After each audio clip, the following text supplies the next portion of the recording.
नमस्कार दोस्तों, आज फिर आपका स्वागत है क्राउन इमिग्रेशन के यूट्यूब चैनल पर। तो आज की भी video FAQ frequently asked question से रिलेटेड रहेगी। तो आज के जो क्वेश्चंस हैं, जो बच्चे जहां पेरेंट्स हमें कमेंट्स बॉक्स में मैसेजेस छोड़ते हैं, कौन से, चाहे वो यूट्यूब चैनल है, सोशल मीडिया हमारा, चाहे वो इंस्टा है, चाहे फेसबुक है, चाहे ट्विटर है, चाहे लिंक्डइन है, चाहे पिंटरेस्ट है, तो उनको हम सारा निकाल कर जो मेन क्वेश्चंस होते हैं लेकर आते हैं, उनके रिप्लाई वन बाय वन करते हैं।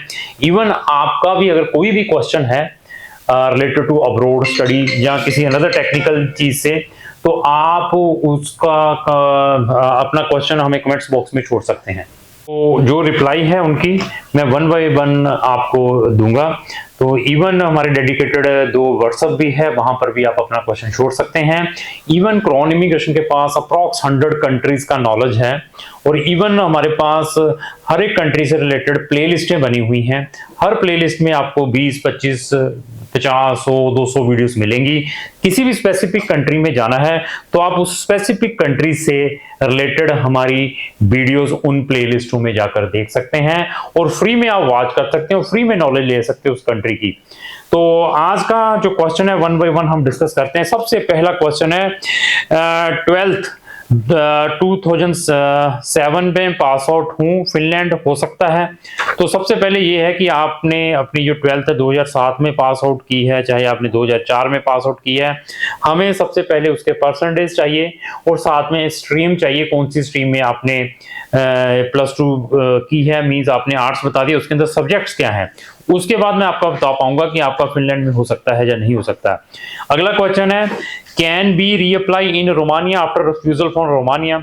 ये बहुत बैड न्यूज है कि आपका रोमानिया से वीजा रिफ्यूज हुआ है। आपकी प्रोफाइल चेक करने के बाद मैं आपको बता सकता हूं कि रिफ्यूजल का रीजन क्या रहा है। आप अपना रिफ्यूजल लेटर प्लस अपनी प्रोफाइल मुझे व्हाट्सएप पर अगर भेजते हैं तो तब मैं आपको बताऊंगा कि आप रीअप्लाई के लिए जाएं, जहां आप कंट्री चेंज करें, जहां आप अपील करें, उसका डिसीजन तभी मैं दे पाऊंगा।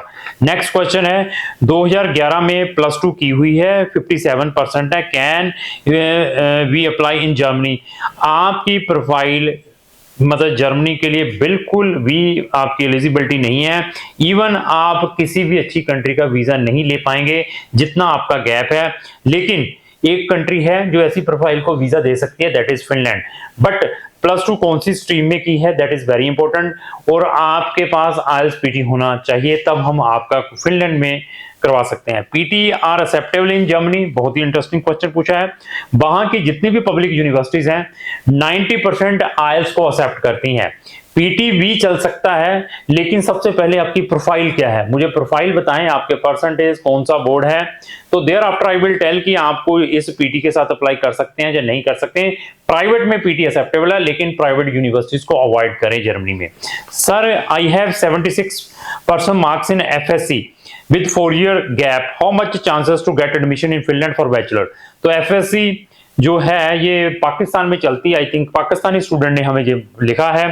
तो आपकी प्रोफाइल बहुत बढ़िया है, आपके मैक्सिमम चांसेस है आपको एडमिशन मिलेगा विदाउट एनी प्रॉब्लम। अगर आपके IELTS में 6 या PT 56 है तो there is no any problem, आपको बहुत सारी यूनिवर्सिटीज एडमिशन दे सकती है।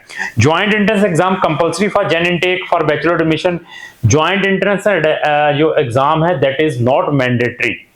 आपकी प्रोफाइल अच्छी है तो आप डायरेक्ट बी एडमिशन ले सकते हैं विदाउट एंट्रेंस एग्जाम। आप रोलिंग इनटेक के थ्रू भी एडमिशन ले सकते हैं। सबसे पहले आप हमें अपनी प्रोफाइल शेयर करें, thereafter we can suggest कि आपको ज्वाइंट एंट्रेंस एग्जाम के थ्रू जाना चाहिए या नहीं। Is there any options for migrate to one university to another university in Latvia और फिनलैंड। ऑफ कोर्स वहां पर बोलोनिया एजुकेशन सिस्टम है, आप किसी भी यूरोपियन कंट्रीज में हैं, वहां से आप अपनी स्टडी कर रहे हैं, आप इवन इनसाइड कंट्री में भी माइग्रेशन ले सकते हैं, एक university to another university. Even एक कंट्री से अनदर कंट्री में भी माइग्रेशन ले सकते हैं, that is possible in all of the European country. What is the way to showing the fund. बहुत ही इंटरेस्टिंग क्वेश्चन है, बट आपने ये नहीं हमें बताया कि कौन सी कंट्री के लिए अपने फंड शो करने हैं। तो हमें 100 कंट्रीज के बारे में एक्सपीरियंस है, 100 कंट्रीज में हमें मालूम है कि कौन सी कंट्री में किस वे से आप अपने फंड्स दिखा सकते हैं। अगर आपने फंड से रिलेटेड और इन्फॉर्मेशन लेनी है तो उसकी हमारी एक डेडिकेटेड प्लेलिस्ट है, उसका लिंक मैंने डिस्क्रिप्शन बॉक्स में लगाया है। वहां जाकर funds management for the purpose of visa, वो सारी की सारी वीडियोस वॉच करें। लथूनिया में +2 60%, बहुत बढ़िया केस है आपका। अगर आप लथूनिया में जाना है तो आपकी एलिजिबिलिटी है, बट एज आपने बताई नहीं है, एज क्या है। एज के बाद फिर मैं बताऊंगा कि आपको लथूनिया जो कौन सी कंट्री में अप्लाई करना चाहिए। लाटविया और Finland 57 can be apply. Yes, आप दोनों कंट्रीज में अप्लाई कर सकते हैं अगर आपके 57% है, बट आपकी प्रोफाइल, आपकी स्ट्रीम क्या है और आपके पास आईएलटीएस और पीटी है या नहीं है, उसके बाद मैं आपको सजेस्ट कर सकता हूं कौन सी यूनिवर्सिटी से आइदर लाटविया और फिनलैंड से एडमिशन आ सकता है। +2 art stream can apply in Norway and Sweden. आप बोथ कंट्रीज के लिए एलिजिबल नहीं है, 13 साल की स्टडी चाहिए नॉर्वे में। स्वीडन में एलिजिबिलिटी बन सकती है अगर आपकी जो एजुकेशन है सीबीएसई बोर्ड से है और 75% मार्क्स हैं, अदरवाइज नॉर्वे में यू आर नॉट एलिजिबल।